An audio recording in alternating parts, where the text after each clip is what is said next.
Hello guys, আসসালামু আলাইকুম। কি অবস্থা সবার? সবাই কেমন আছেন?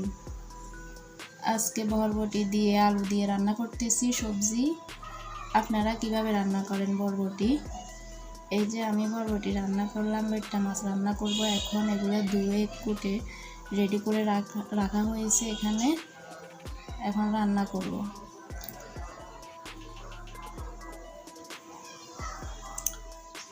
তো এখানে বাচ্চাদের জন্য মাছগুলো ফ্রাই করা হবে।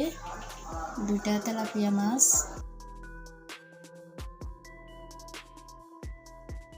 ভাত রান্না করবো, কালকে কিছু ভাত রয়ে গেছে, এগুলো ভাতের সাথে দিয়ে দিব।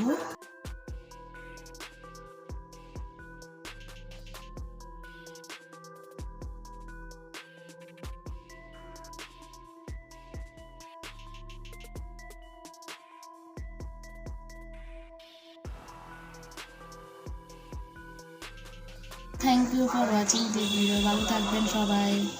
সবাই আমার ইউটিউব চ্যানেলটি সাবস্ক্রাইব করে নেবেন। আল্লাহ হাফেজ।